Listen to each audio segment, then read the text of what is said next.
안녕하세요. 솔로몬의 7가지 강구가 시작됩니다. 오늘 본문은 열왕기상 8장 31절에서 40절입니다. 31절.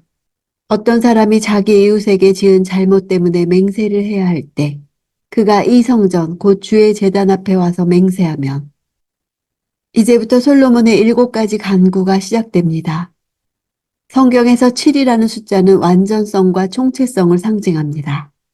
솔로몬의 7중 청원 기도는 하나님과 그의 백성 사이에서 일어날 수 있는 모든 상황들을 포괄하는 것으로 볼 수 있습니다.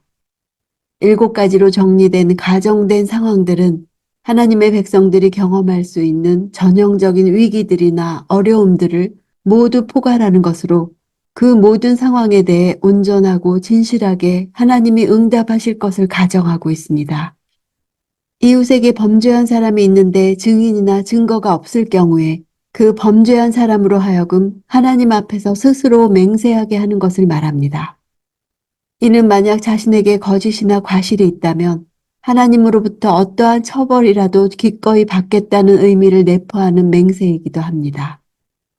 따라서 거짓 맹세로 자신의 잘못을 부인하는 자에게 하나님께서 보응하여 달라는 솔로몬의 기도는 1차적으로 백성들의 질서와 안전을 위한 것이지만 2차적으로는 하나님의 영광과 공의를 세우기 위한 것으로 볼 수 있습니다. 32절. 주께서는 하늘에서 들으시고 행해 주십시오. 주의 종들을 심판하셔서 악인을 정죄하고 그 행위를 그 머리에 돌리시되 의인에게는 의롭다 하시고 그 의로운 대로 갚아 주십시오. 여호와의 이름을 걸고 자신의 무죄를 맹세로 주장하는 자들을 여호와께서 판단해 달라는 간구입니다. 백성들을 주의 종들이라 지칭한 것은 그들에 대한 지배권이나 소유권이 자신에게 있지 않고 궁극적으로 하나님께 있음을 고백한 것입니다. 솔로몬은 맹세의 선악 판단을 하나님의 공의에 의지하고 있는데 이는 하나님의 절대 공의에 근거하여 신정국가의 공의를 올바로 세우고자 하는 그의 확고한 신념을 보여줍니다. 33절.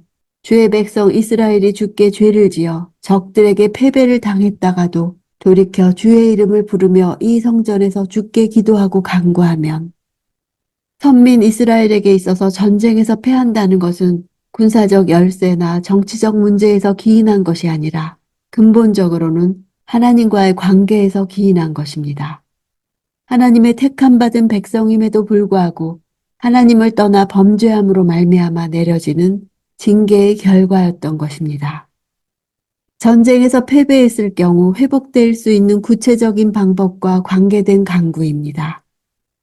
돌이키고 주의 이름을 부르며 기도하고 간구하는 3단계의 공식은 35절에서도 순서만 바뀌어 등장합니다.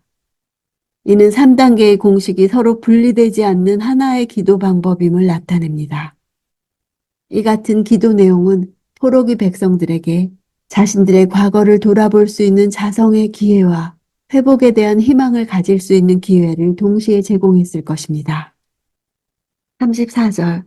주께서는 하늘에서 들으시고 주의 백성 이스라엘의 죄를 용서하시며 주께서 그 조상들에게 주신 그 땅을 그들에게 되돌려 주십시오. 이스라엘에게 있어서 땅은 단순히 조상으로부터 물려받은 삶의 터전 이상의 의미를 갖고 있습니다. 그것은 그들이 거주했던 땅이 하나님께서 언약을 맺으시고 그의 조상들에게 주신 약속의 땅이었기 때문입니다. 약속의 땅을 회복시키심으로 다시금 하나님과 관계 회복을 이룰 수 있도록 해달라는 간구입니다. 35절. 주의 백성들이 주께 죄를 지었기 때문에 주께서 하늘을 닫아 비가 오지 않는 벌을 주셨을 때 그들이 이곳을 향해 기도하며 주의 이름을 부르고 죄에서 돌이키면 주께서 하늘을 닫는다는 표현은 비가 오지 않음이 단순한 자연현상으로 발생된 우연한 사건이 아닌 이스라엘의 죄에 대한 하나님의 의도적인 징계의 결과라는 사실을 말합니다. 팔레스틴 지역은 샘이나 강이 흔치 않아서 가뭄이 들면 아예 전체가 황무지가 되어버렸기 때문에 이스라엘의 농작물은 오직 때를 따라 내리는 이른 비와 늦은 비에 의존할 수밖에 없었습니다. 그러므로 성경은 이스라엘 땅을 하나님께서 권고하시는 땅으로 설명합니다. 하나님께서는 이스라엘이 순종했을 때에는 때를 따라 내리는 적절한 비의 은총을, 불순종했을 때에는 비를 막으사 가뭄의 심판을 내리심으로 이스라엘의 당신의 절대 주권을 나타내셨던 것입니다. 36절.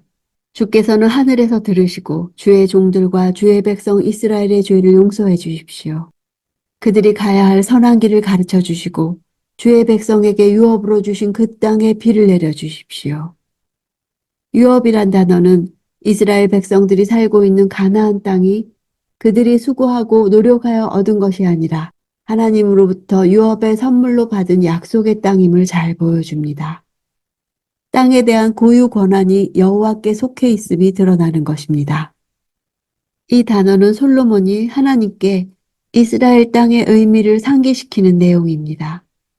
이스라엘 백성들의 죄로 인해 이스라엘 땅에 재앙을 내리실지라도 그것은 하나님께로부터 받은 바 유업으로 후손들에게 전해질 땅이므로 백성이 회개할 때에는 곧 다시 회복시켜 달라는 기원의 의미가 내포되어 있습니다. 하나님이 주신 땅은 이스라엘 백성들의 유업이 되고 그 땅에 거하는 백성들은 다시 하나님의 유업이 되는 순환 관계를 지니고 있습니다. 하나님의 구원의 궁극적인 목적이 땅의 회복 자체에 있지 않고 이스라엘 백성들을 하나님의 유업으로 삼는 것에 있는 것입니다. 37절. 그 땅에 기근이 있거나 전염병이나 병충해가 돌거나 곰팡이나 메뚜기나 황충이 생기거나 적들이 그들의 성을 함락하는 등 어떤 재앙이나 질병이 있을 때 이스라엘의 불순종과 배신의 결과에 따라 하나님께서 내리실 수 있는 온갖 재앙들이 총망라되어 있습니다.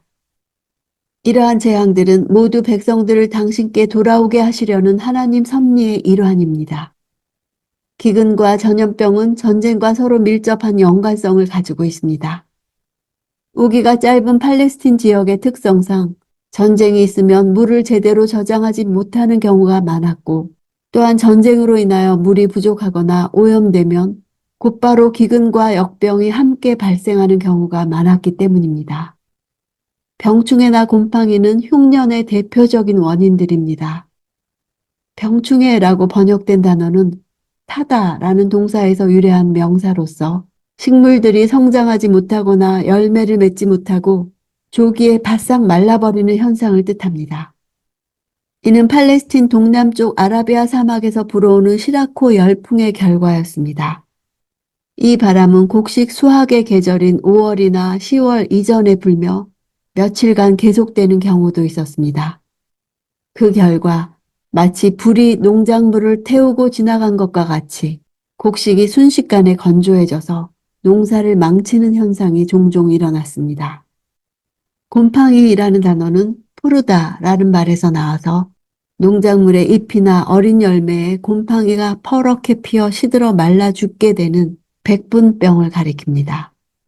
이스라엘 백성들은 농작물에 발생하는 이러한 현상들을 단지 자연 현상으로만 여기지 않고 하나님의 죄악에 대한 징계와 회개에 대한 촉구의 표현으로 여겼습니다. 38절. 주의 백성 이스라엘이 각각 자기 마음의 재앙을 깨닫고 이 성전을 향해 자기 손을 뻗으며 기도를 드리거나 간구하면 하나님이 주신 재앙의 의미를 깨닫는 것이 회복의 시작입니다. 재앙이란 단어는 원래 닿다, 어루만지다 라는 뜻을 가지고 있습니다. 하나님의 손길이 사람의 마음을 어루만져 감동시키신다 라는 의미가 있습니다. 이는 하나님이 범죄한 사람에게 재앙을 내리시는 것은 그들의 완악한 마음을 부드럽게 하기 위함이며 최종적으로는 그들의 마음을 당신께로 돌이키기 위함임을 보여줍니다.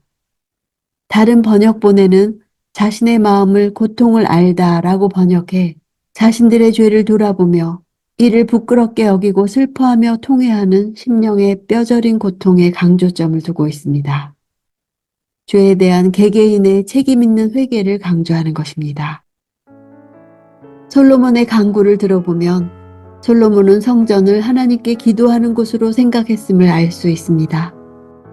솔로몬의 7가지 백성을 위한 간구는 개인과 민족이 기도할 수 있는 모든 상황을 대표합니다. 포로로 끌려간 상황에서 이 기도를 듣고 있는 백성들에게 하나님과의 관계가 바르게 된다면 7가지 온갖 상황이 일어난다 하더라도 회복될 수 있음을 말하고 있습니다. 우리도 솔로몬처럼 온갖 상황을 두고 기도합니다. 나라와 교회를 위해 간구해야 할 기도 제목이 산적합니다. 무엇보다도 하나님을 아는 국민, 하나님과의 관계를 아는 성도가 되게 해달라고 기도해야겠습니다. 우리는 하나님과의 언약적 관계가 있는 존재이기에 하나님과의 언약을 지키는 것이 우리가 살 길입니다.